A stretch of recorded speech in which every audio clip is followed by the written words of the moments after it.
হাতে ছুটি নেই, পকেটে টান, তাতে কি? আছে তো পথ চলার আনন্দ। একটা রোববার দেখে সপাচেক টাকা নিয়ে বেরিয়ে পড়ুন কলকাতা থেকে মাত্র 3 ঘন্টার পথ, মায়াপুর। হ্যাঁ, আজকে পথ চলার আনন্দের নিবেদন মায়াপুরের রীতিকথা।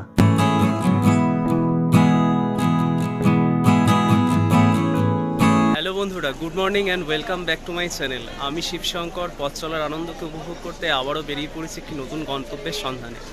এখন আমি রয়েছি কৃষ্ণনগর সিটি জংশনে এবং এখান থেকে বুঝতেই পারছেন আমার গন্তব্য হচ্ছে মায়াপুর।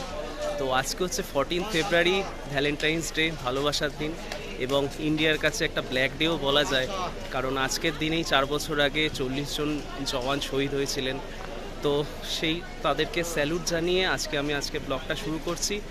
তো সকলের সঙ্গে থাকুন, ভিডিওটি দেখতে থাকুন। আর আমার চ্যানেলের যারা নতুন ভিউয়ার আছেন তাদেরকে বলবো চ্যানেলটিকে সাবস্ক্রাইব করে নিয়ে আমার পাশে থাকবেন আরও নিত্য নতুন ভিডিও পাওয়ার জন্য। চলুন ভিডিওটি শুরু করা যাক।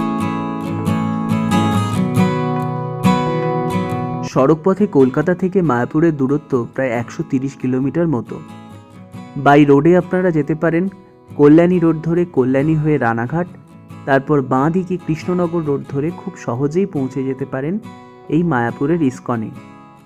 এছাড়া ধর্মতলা থেকে ভলভো বাস পেয়ে যাবেন, এসি ভলভো বাস। এছাড়াও গভর্নমেন্টের WBTCর দুটো বাস আছে, যেটা ছেড়ে যায় 6:15, সকাল 6:15 এবং দুপুর 3:30-এ। সেটা ধরেও আপনারা এখানে পৌঁছে যেতে পারেন। আর সব থেকে বেস্ট উপায় হচ্ছে আমি যেভাবে গিয়েছিলাম মায়াপুর, সেটা হচ্ছে শিয়ালদা থেকে বাই ট্রেনে। শিয়ালদা থেকে বাই ট্রেনে আপনারা চলে আসুন কৃষ্ণনগর সিটি জাংশনে। এটা আসার জন্য আপনারা কৃষ্ণনগর লোকাল পেয়ে যাবেন, এছাড়া লালগোলা মেমু প্যাসেঞ্জারও পেয়ে যাবেন, যেটা 1 ঘন্টা অন্তর অন্তর শিয়ালদা থেকে ছেড়ে যায়। কৃষ্ণনগর সিটি জাংশন থেকে আপনারা অটো বা ম্যাজিক গাড়ি করে চলে আসুন স্বরূপগঞ্জের ঘাট।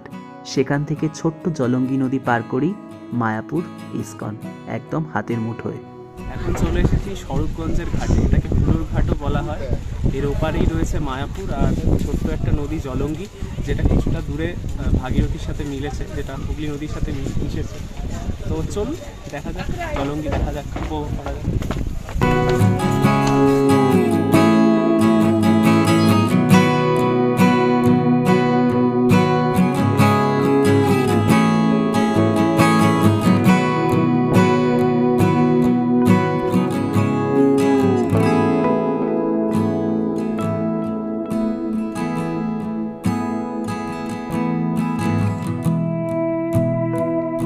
মায়াপুর এটি বৈষ্ণবদের একটি জনপ্রিয় তীর্থস্থান, কারণ বিশ্বাস করা হয় যে ভগবান কৃষ্ণের অবতার শ্রী চৈতন্য মহাপ্রভু 1486 খ্রিস্টাব্দে এই শহরেই জন্মগ্রহণ করেছিলেন।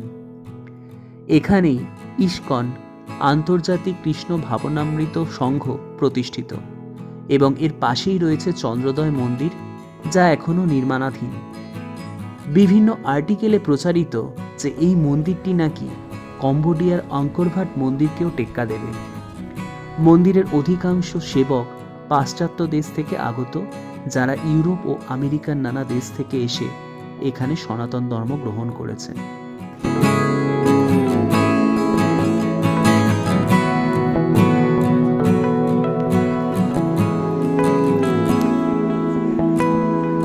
তো আমি এখন রয়েছি মায়াপুরে, এবং মায়াপুরের পিছনে দেখতে পাচ্ছেন আমার ব্যাকগ্রাউন্ডে রয়েছে যেটা হিন্দুদের সবচেয়ে বড় মন্দির, যেটা তৈরি হচ্ছে এখানেই ইসকনের আন্ডারে যেটা হচ্ছে।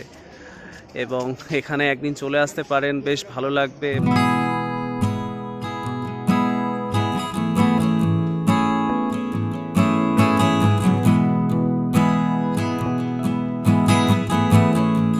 এই মন্দির প্রাঙ্গণে রয়েছে শপিং কমপ্লেক্সও, যেখান থেকে আপনারা পছন্দ মতো শপিং করতে পারেন। এছাড়া রয়েছে খাবার স্টলও, যদিও সব কিছুই নিরামিষ।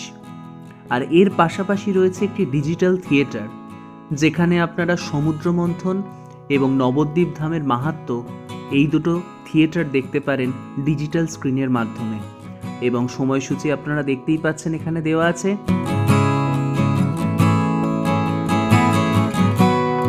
মায়াপুরে থাকা এবং খাওয়ার জুড়ি মেলা ভার। গীতা ভবন, গদা ভবন, নামহট্ট ভবনে খাবারের পাশাপাশি রয়েছে থাকার ব্যবস্থাও। দুপুরের মহাপ্রসাদের জন্য আপনাদের কুপন কাটতে হবে। বিভিন্ন ভবনে খাবারের জন্য বিভিন্ন রকমের খাবারের মূল্য রয়েছে, যেমন গদা ভবনে রয়েছে 80 টাকা, নামহট্ট ভবনে 50 টাকা, গীতা ভবনে 60 টাকা এবং সুলভ ভোজনালয়ে 40 টাকা। তো এখন আছি আমি মায়াপুর লঞ্চ ঘাটে এবং এখান থেকে আমরা যাচ্ছি নবদ্বীপ ঘাট। এখানে লঞ্চ ভাড়া পড়ছে হচ্ছে 10 টাকা করে এবং আমার পিছন দিকেই রয়েছে হচ্ছে দুটো নদীর মোহনা, মানে যেটা মোহনা না বলে দুটো নদীর মিলনস্থল বলা যায়, যেটা হচ্ছে একটা জলঙ্গি আর একটা ভাগীরথী।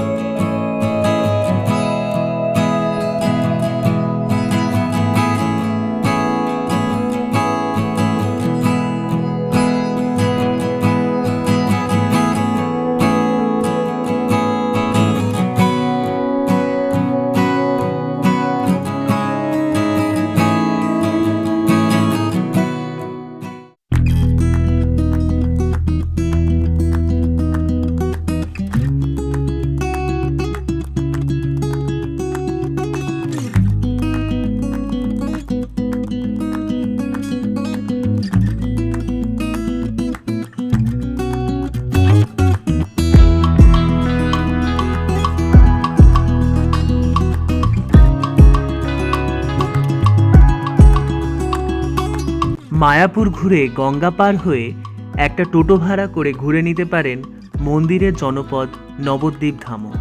পুরসভার হিসেব অনুযায়ী এখানে 186টি মন্দির তথা দর্শনীয় স্থান আছে, যার মধ্যে উল্লেখযোগ্য হল ধামেশ্বর মহাপ্রভুর মন্দির, পোড়ামাতলা মহাপ্রভুর মন্দির, বিষ্ণুপ্রিয়ার জন্মভিটে, সমাজবাড়ি, নিত্যানন্দ মহাপ্রভুর মন্দির, দেবানন্দ গৌড়ীয় মঠ আর সোনার গৌরাঙ্গ, যেটা মুখ্য আকর্ষণ এই নবদ্বীপ ধামে।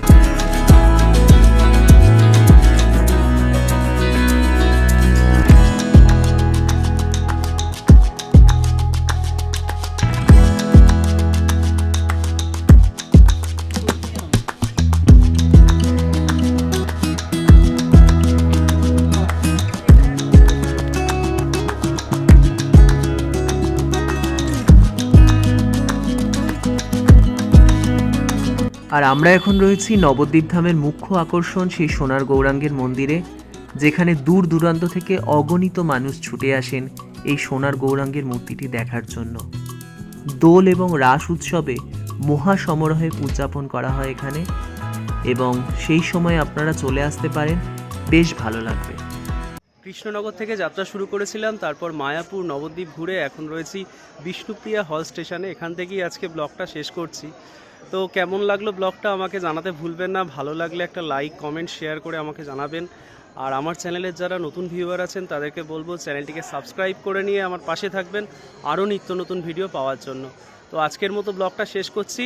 সকলে ভালো থাকবেন, সুস্থ থাকবেন আর পথ চলার আনন্দকে উপভোগ করতে থাকবেন। ধন্যবাদ, দেখা হচ্ছে পরবর্তী পর্বে।